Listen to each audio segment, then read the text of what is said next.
एक सफलता का रहस्य सुकरात। एक बार एक व्यक्ति ने महान फिलोसफर सुकरात से पूछा कि सफलता का रहस्य क्या है? What is the secret of success?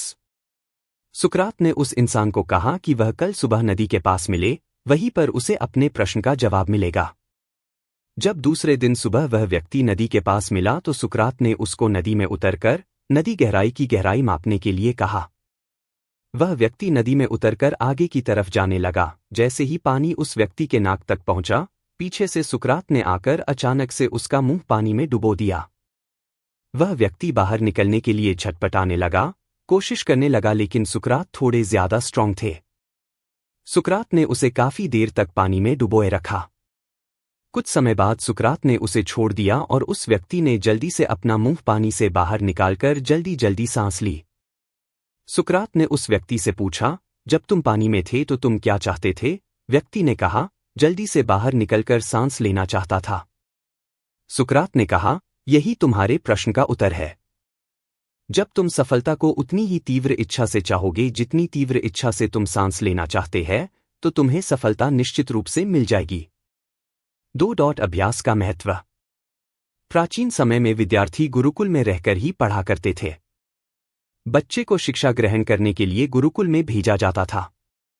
बच्चे गुरुकुल में गुरु के सानिध्य में आश्रम की देखभाल किया करते थे और अध्ययन भी किया करते थे। वरदराज को भी सभी की तरह गुरुकुल भेज दिया गया।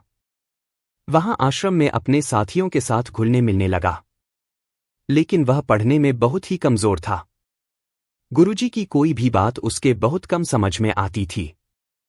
इस कारण सभी के बीच वह उपहास का कारण बनता है। उसके सारे साथी अगली कक्षा में चले गए, लेकिन वो आगे नहीं बढ़ पाया। गुरुजी जी ने भी आखिर हार मानकर उसे बोला, बेटा वरदराज, मैंने सारे प्रयास करके देख लिए हैं। अब यही उचित होगा कि तुम यहां अपना समय बर्बाद मत करो। अपने घर चले जाओ और घरवालों की काम में मदद करो। वरदराज ने भी सोचा कि शायद विद्या मेरी किस्मत में नहीं है, और भारी मन से गुरुकुल से घर के लिए निकल गया। दोपहर का समय था। रास्ते में उसे प्यास लगने लगी। इधर उधर देखने पर उसने पाया कि थोड़ी दूर पर ही कुछ महिलाएं कुएं से पानी भर रही थी। वह कुएं के पास गया। वहां पत्थरों पर रस्सी के आने जाने से निशान बने हुए थे, तो उसने महिलाओं से पूछा, यह निशान आपने कैसे बनाए? तो एक महिला ने जवाब दिया, बेटे, यह निशान हमने नहीं बनाए। यह तो पानी खींचते समय इस कोमल रस्सी के बार बार आने जाने से ठोस पत्थर पर भी ऐसे निशान बन गए हैं। वरदराज सोच में पड़ गया। उसने विचार किया कि जब एक कोमल से रस्सी के बार बार आने जाने से एक ठोस पत्थर पर गहरे निशान बन सकते हैं, तो निरंतर अभ्यास से मैं विद्या ग्रहण क्यों नहीं कर सकता? वरदराज ढेर सारे उत्साह के साथ वापस गुरुकुल आया और अथक कड़ी मेहनत की। गुरुजी ने भी खुश होकर भरपूर सहयोग किया। कुछ ही सालों बाद यही मंदबुद्धि बालक वरदराज आगे चलकर संस्कृत व्याकरण का महान विद्वान बना, जिसने लघु सिद्धांत कौमुदी, मध्य सिद्धांत कौमुदी, सार सिद्धांत कौमुदी, गीर्वाण पद्मंजरी की रचना की। शिक्षा, मोरल। दोस्तों, अभ्यास की शक्ति का तो कहना ही क्या है। यह आपके हर सपने को पूरा करेगी। अभ्यास बहुत जरूरी है, चाहे वो खेल में हो या पढ़ाई में या किसी और चीज में। बिना अभ्यास के आप सफल नहीं हो सकते हो। अगर आप बिना अभ्यास के केवल किस्मत के भरोसे बैठे रहोगे, तो आखिर में आपको पछतावे के सिवा और कुछ हाथ नहीं लगेगा। इसलिए अभ्यास के साथ धैर्य, परिश्रम और लगन रखकर आप अपनी मंजिल को पाने के लिए जुट जाए। 3. अभिनव बिंद्रा, जिद और जुनून ने दिलाया गोल्ड। ओलंपिक में भारत को गोल्ड मेडल मिलने से हर भारतवासी खुशी से झूम उठा। बिंद्रा की जिद और जुनून ने उन्हें इस मुकाम पर पहुंचाया है। बैंकॉक में हुए वर्ल्ड शूटिंग चैंपियनशिप में बिंद्रा की टीममेट रही इंटरनेशनल शूटर श्वेता चौधरी ने कहा कि बिंद्रा ने जो कहा वह कर दिखाया। श्वेता मामूली अंतर से ओलंपिक टीम में जगह बनाने में नाकाम रहीं।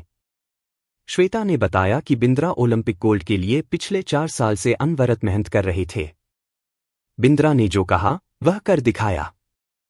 ऐसे बदली दुनिया। श्वेता बताती हैं कि एथेंस ओलंपिक के बाद अभिनव के व्यवहार में चेंज आया। एथेंस ओलंपिक में पदक हासिल न करने के बाद ही उन्होंने निश्चय कर लिया था कि वह अगला मौका बीजिंग ओलंपिक नहीं गंवाएंगे। एक स्मरण सुनाते हुए श्वेता ने कहा कि बैंकॉक में वर्ल्ड चैंपियनशिप के दौरान जब भारतीय टीम के अन्य शूटर शाम को शहर घूमने गए थे, बिंद्रा जिम में एक्सरसाइज कर रहे थे। शायद अभिनव को एथेंस ओलंपिक में पदक नहीं जीतने का सदमा ऐसा लगा कि उनके व्यवहार में काफी परिवर्तन आ गया। उसके बाद से वह रिजर्व रहने लगे। इसके पहले वह साथियों के बीच आकर हंसी मजाक करते थे। इसके बाद वह लगातार विदेशों में जाकर प्रैक्टिस करते रहे। अभिनव बिंद्रा, जिद और जुनून ने दिलाया गोल्ड। श्वेता ने बताया कि बिंद्रा ने स्वयं ही अपने लिए प्राइवेट कोच, पैथोलॉजिस्ट व फिजियो नियुक्त किया था। इसके बावजूद छोटी प्रतियोगिताओं में उनके मेडल न जीतने पर कई बार उनकी आलोचना भी हुई, परंतु उनको जानने वाले जानते थे कि अभिनव में वह क्षमता है जो वक्त आने पर बड़ी प्रतियोगिता में अवश्य दिखेगा। उनका टारगेट ओलंपिक ही था।